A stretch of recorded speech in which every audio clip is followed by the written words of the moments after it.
If you have said to yourself, I should write that, or if someone has said to you, you should write that, then I'm talking to you because you need to write. And that's why you're tuned in to yWrite.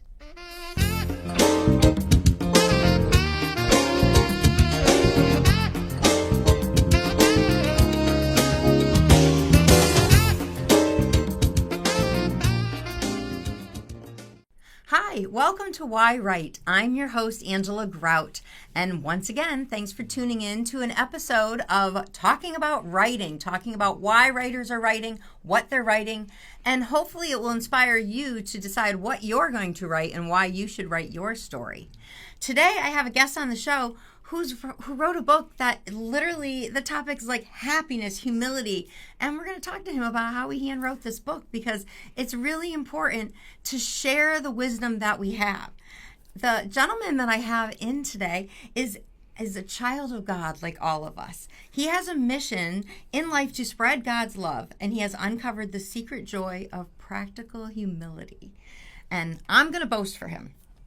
He has studied Eastern religion and has 3 master's degrees, one in divinity, one in journalism, and one in social work. He is a psychotherapist with a private practice, and he's currently the pastor of Agawam Congregational Church. His name is Daniel Aaron Cohen, and Daniel has traveled the country as a teacher for all levels of schooling, as well as a journalist. And he studied at Columbia, Northwestern, Fordham. He became a preacher, and he was in Burlington, Connecticut, and now he is right here in Agawam, Massachusetts, where I am, at the church pretty much across the street from the studio, the Agawam Congregational Church, which I actually taught dance school at for about 20 years. So I'm really excited to talk to him. We definitely have a great connection.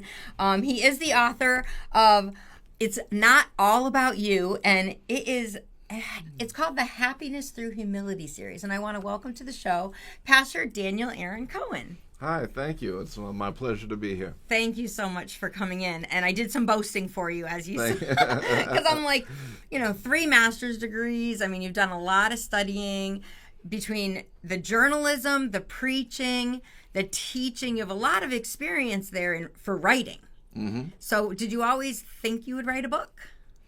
Well, when I was 6 years old, I did write a book. It was a book called Undersea Life. Oh. And basically not that different from this book in a way, because it was sort of a how-to book about which animals you could keep together, and there were jokes in there. And, this book also has a lot of sense of humor in it as well. So maybe you could see it, that's 54 years ago or so, 57 Wow, so this book's been 54 years in the making. Wow, not exactly, but yeah. Well, you had the experience then.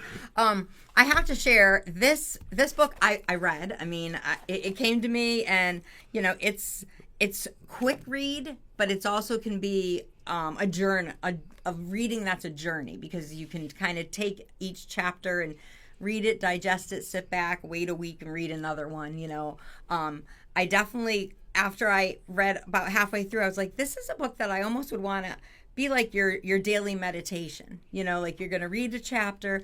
You have, it's 217 pages, and I say it's 217 pages because you have 70 humility paths. So it's sort of 70 chapters, right? I would say. So, it's 70 humility paths or mental happiness tools. Mm-hmm. So the book is laid out. It starts out with an introduction, which is about why I wrote the book. Yeah. And then there's a section on humility and what it is, and everybody sort of has a different definition of humility. Yeah. So what is humility? I mean, why do we need a secret joy to practice humility? And I love the title because it's not all about you.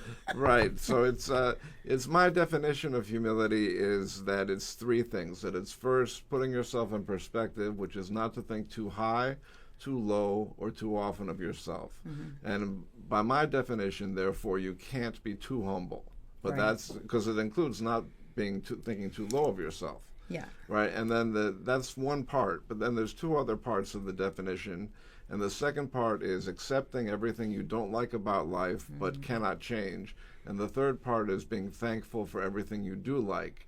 And those will be 2 other books that, and I'm working on the second book now. Which, again, you have right here, that it's the Happiness Through Humility series. Right. So that's why I was like, well, where's the other book when I was done? I'm like, okay, so it's a series, so you'll be coming out with more. Right. So the next book is going to be called Being Okay and Being Okay with Not Being Okay.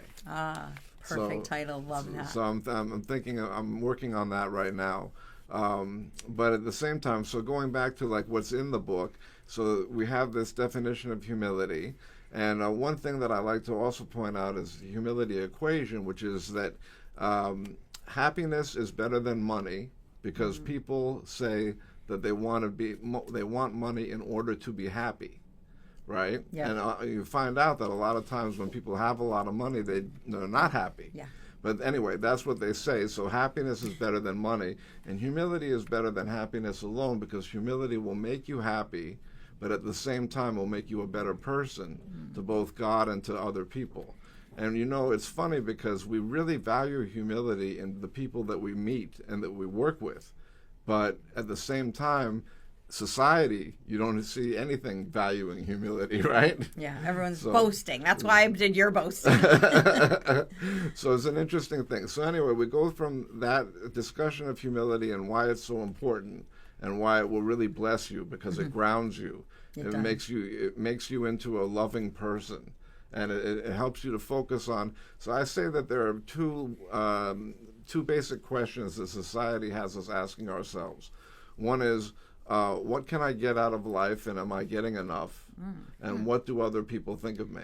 Interesting. And these things are designed to get us to go out and buy things. And I don't think that they come from a bunch of old men sitting in a smoked room with, swigging Jack Daniels, and just deciding, okay, we're going to make them do that. It comes about naturally through consumerism. And so, we have these ideas. And I think we need to tweak those and say, instead, what can I give to life? And am I giving enough? And also, instead of what do other people think of me, what does God think of me? Yeah, I think that's most important. And if you don't believe in God, at least what do I think of me, rather than what do other people think of me? Yeah, no, I'm a firm believer in God. I've come out of the show. I love God. Jesus is my Savior.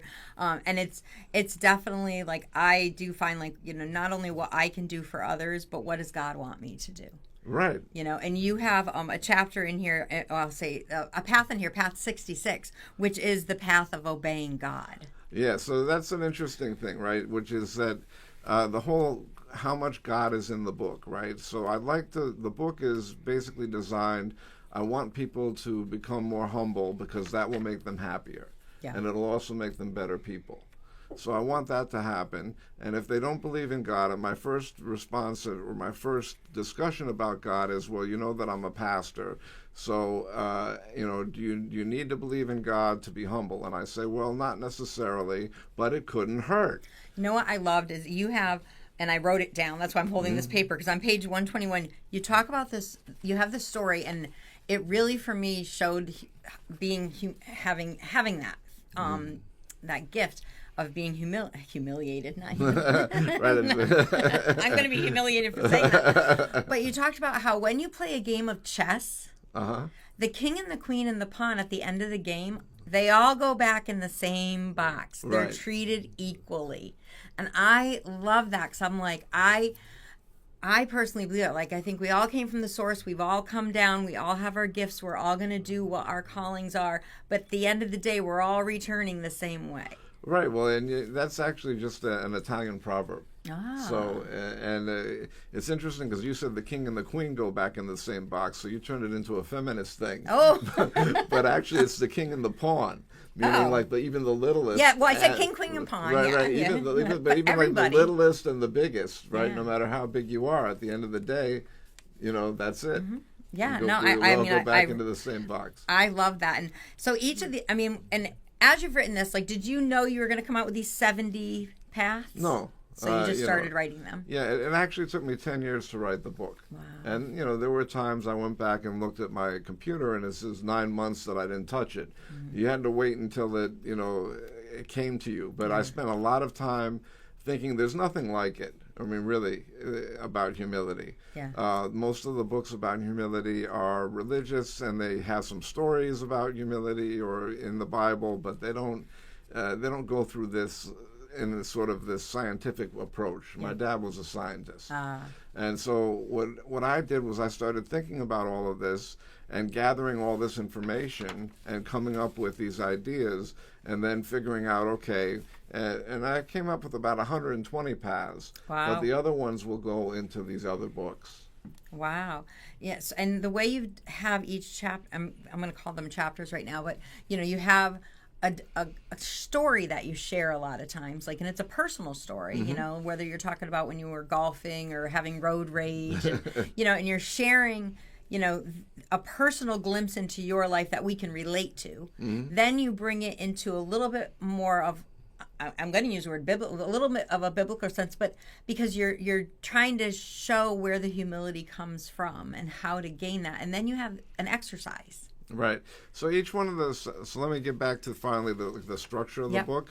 So we do the introduction where we're talking about what humility is, and we note also that for instance, humility is something that people tend to get over time, right?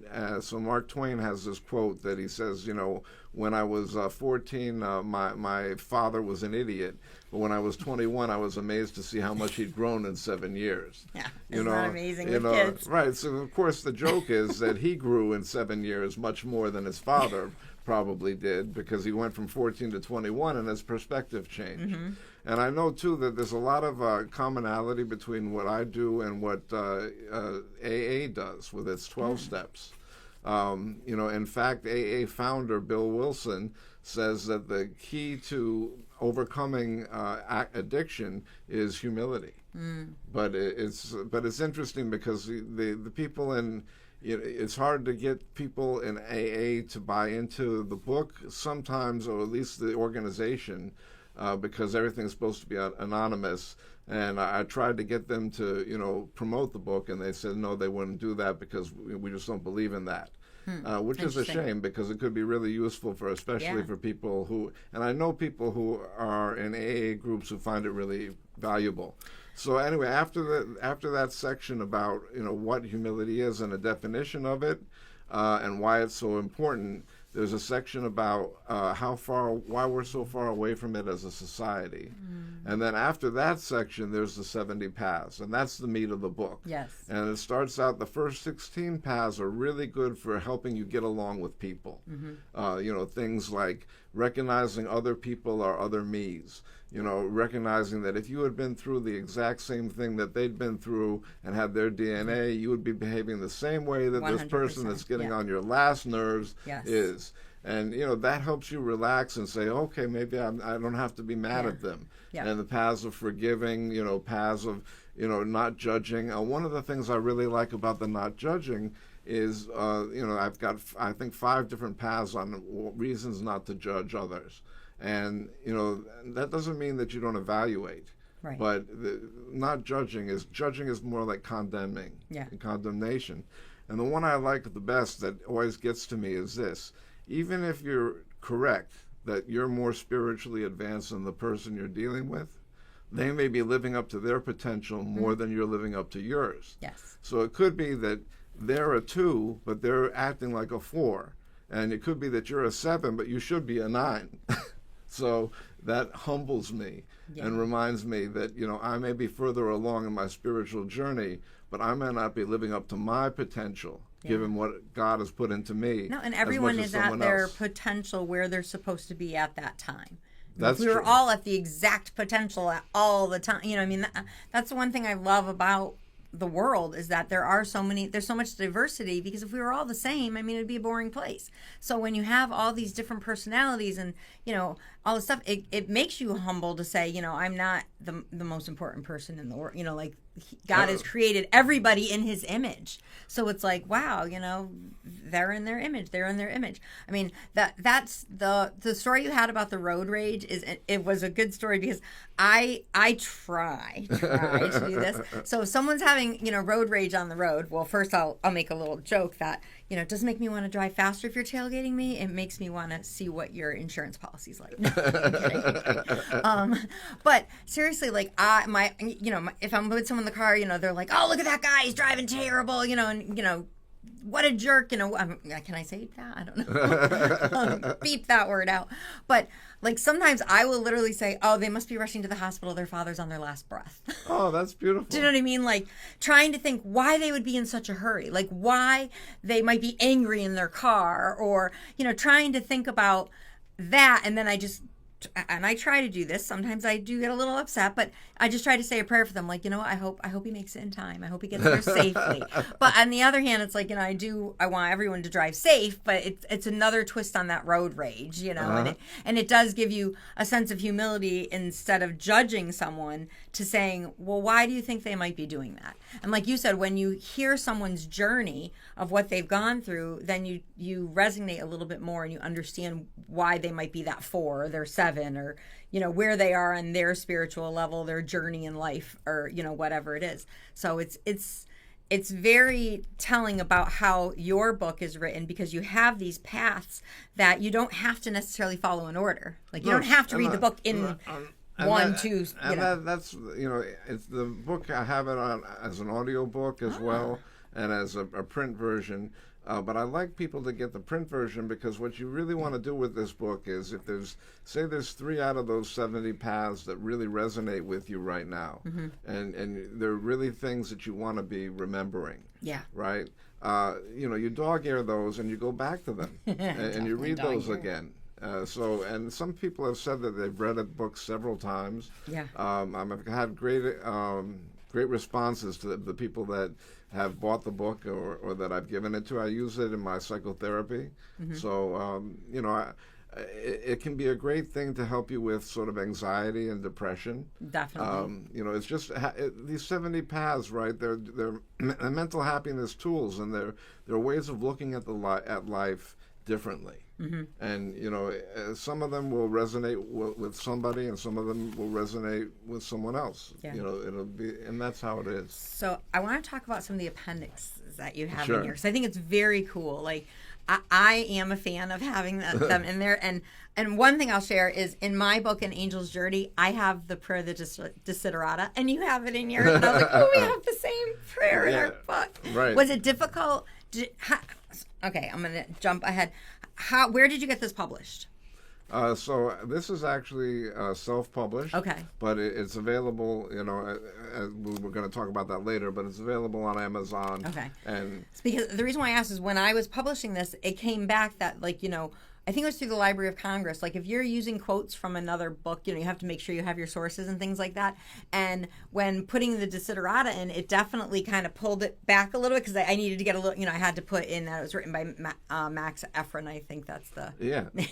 I'm like, oh my gosh, please, brain, come up with it. So it's like you have to make sure you have... Thank you, Ehrman. Thank you. You have to make sure you have that in there. That's why I didn't know if you had, if it bounced back to you when you were self-publishing that you didn't... No. It's interesting too that these are actually both in the I forget what the name of it is, but they're both in the public access. Yes. In other words, you, because they've been around so long, yes, you don't have to pay somebody to put it in your book. Do It Anyway is a poem by supposedly attributed originally to Mother Teresa, yes, but apparently was written by a guy named Kent M. Keith. But Mother Teresa may have added the last verse. Yeah, I have this in a huge painting that hangs in my kitchen, and I love it. And Mother Teresa and I, we're very tight. I've actually got to visit her shelter that she has in Vatican City, and I got to be in her bedroom, and I touched her bed, and I sat at her desk, and so she is so impressive to me, because it turns out that she had many times that she felt distant from God. Talk about humility. For me, I'm always connected with God. Like every morning I pray, and I spend 30 minutes reading devotionals, reading some Psalms, and I have to do that every morning or I'm not the same person. She was able to be who she was and still be very distant from God. And I don't know why God did that, but she was distant from him, and that just impressed me all the more. Yeah, me too. I mean, there's been quotes like where she'd say, I don't really know if there's a God, but I just need to do this work. Yeah. Wow. I mean, and it's like, wow, she saw that if, she saw Jesus in people, and she was like, if they're suffering, I want to help them. I want to, take that suffering from them. And it was like, just such a beautiful heart, kind soul, and such a dedicated passion that she had for someone who wasn't sure, Well, it's wonderful because doubted. I'm doing, preaching a sermon this coming Sunday, and it's Matthew 25, verses like 34 through 45. And it's the story of Jesus when he becomes the king, the king of the universe. The question is, he tells somebody, when I was poor, you gave me food. When I was sick, you helped me. Yeah. And it's all about, and the person says, well, when did I do that to you, Lord? Yeah. And he goes, as you've done to the least of me. Mm-hmm. So it's like, going out and, spending time feeding the homeless. Right. Right. And, if it's not that we're saved by works, Mm-hmm. but our works should reflect our faith. Yeah, and our works do help.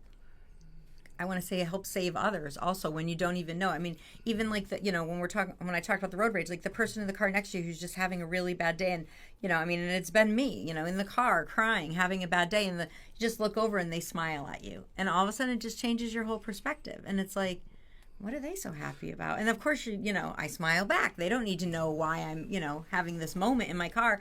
But it's like sometimes there's just those little small acts of kindness. Well, one thing that I find a lot is that if you, see somebody and they're being a little bit rude to you, maybe at a, or they're not, they seem in a bad mood. And, you ask them, and they're serving you in some way, like, you're at a grocery line or something. And you say, how are you doing? And it just changes them like that. Yeah. And it's like, I'm having a bad day. And they start opening up and talking to you. So that's sort of as a psychotherapist, you know how important it is to talk, because when people keep that inside, it festers and it keeps going. And all of a sudden when someone asks you, I'm having a bad day, and I got up, my car didn't start, whatever, and they share it verbally, it sometimes can disappear. Like exactly. It releases from their body, and it gets rid of the tension that they were holding. Yeah. And they're, and you walk away, and they're probably like, I'm so glad that guy asked about my day. What I was saying before is you have the appendixes, and this one here, literally, you're on page 195. You have each path right here. So, and the exercises that you've given in each chapter. So it's such a great, for writers, writing prompts. Seriously, you have, and I'm just going to read, I'm going to read another one later, but exercise, 1, reflect on the ways you are making life all about you. How could you remind yourself that while you have an important role to play in other people's lives, you are not the center of their universe? It's such just a reflection to have silently. It's a perfect morning reflection, evening reflection. Great writing exercise for someone who is working on a book, and it might not even be something that I'm going to suggest as an author you don't do about yourself personally. You might have a character answer that. If you're writing fiction, that would be kind of a fun thing to do. But you also you have the poems that we talked about in here for inspiration, but you have recommended spiritual readings. You just give a lot of resources. It's really helpful to have those resources. Did you know you were going? I kind of want to say that you must have used those resources yourself. But did you know you were going to include those resources in there, and why did you? Well, because I wanted to make, the word practical comes up, right? I want to make this book something that, it points to other things that can enrich someone's life. Mm-hmm. Right? So I'm particularly like The Untethered Soul. I mentioned that a number of times in the book. And I visited the guy who wrote that book, The Untethered Soul, and he has a sort of a temple in Gainesville, Florida. And he's a fascinating guy.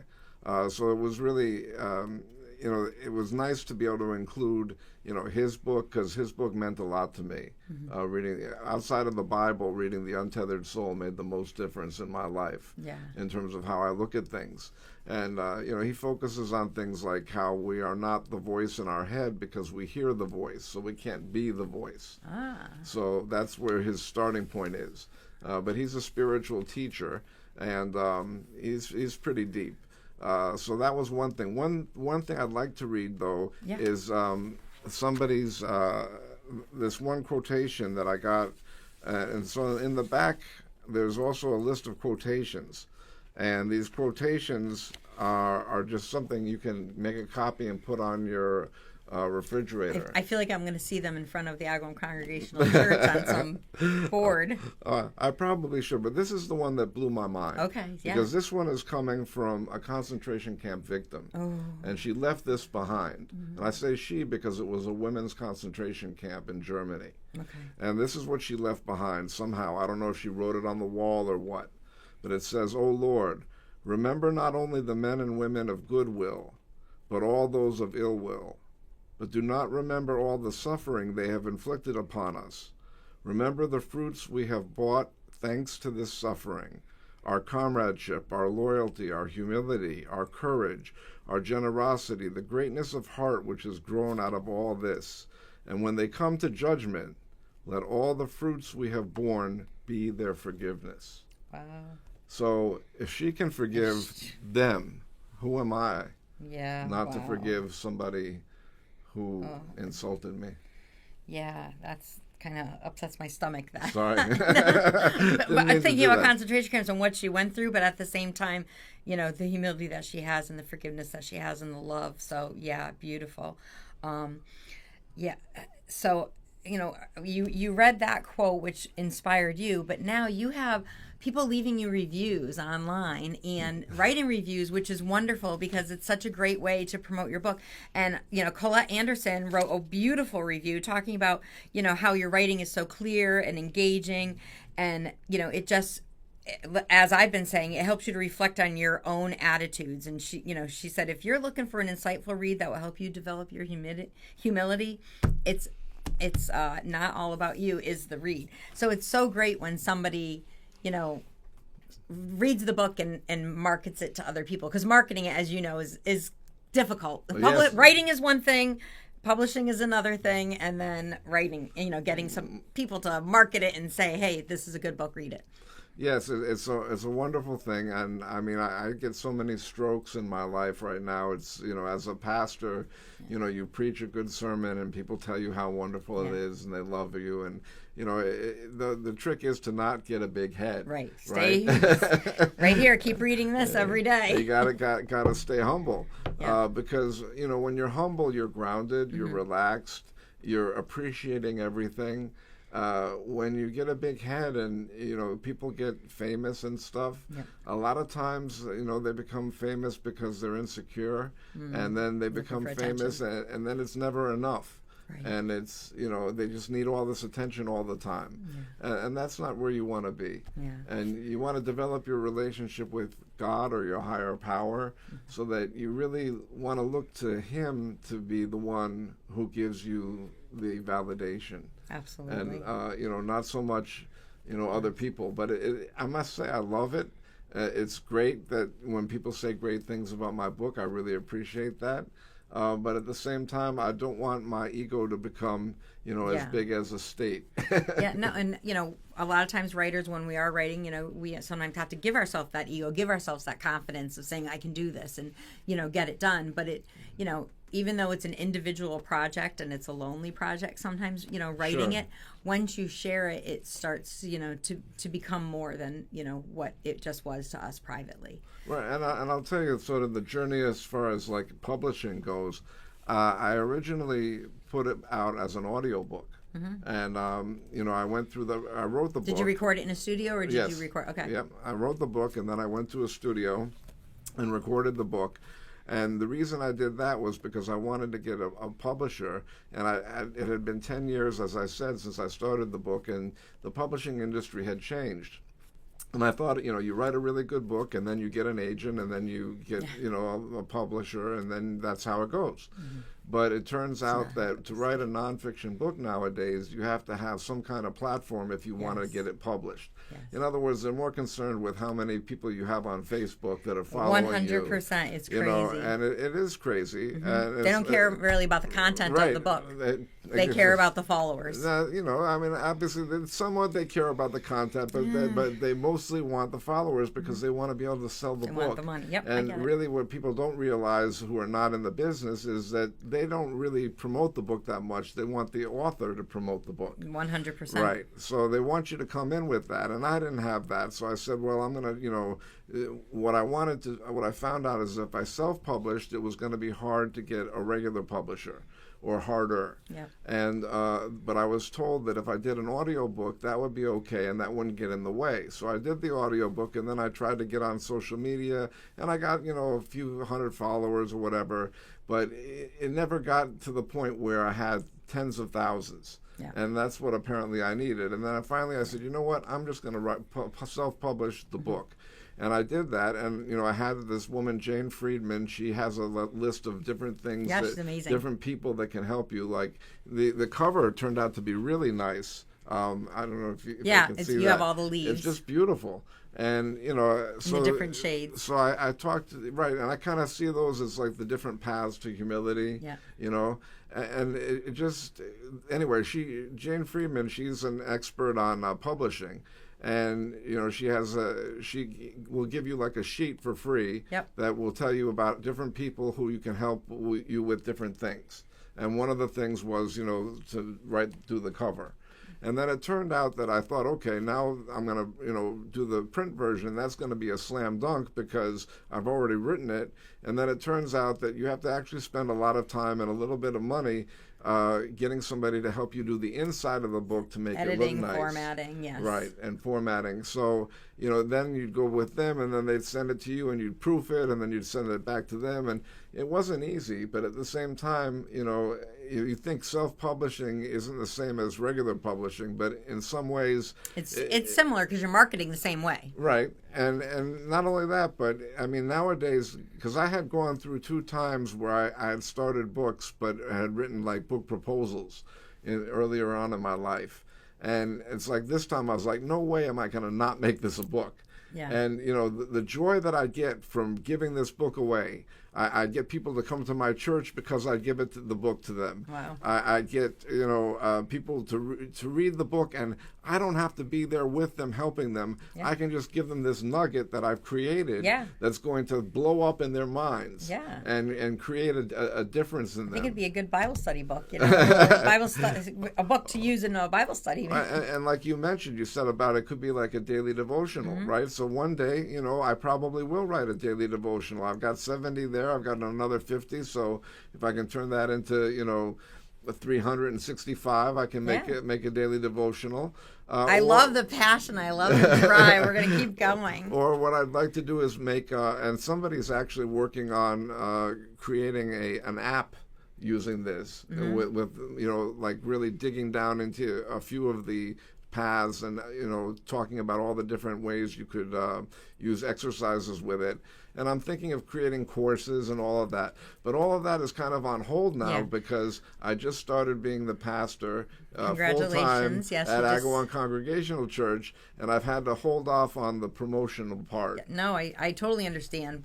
But like you said, self-publishing, kind of is the way everybody's going right now. Number one, it's, quicker than doing traditional publishing. You have to wait for them. You don't have to wait. There is an investment, like you said. You do need good editors. You need good proofreaders. You need people to help you format the book, and then later you need people to help market the book too. So there is that expense.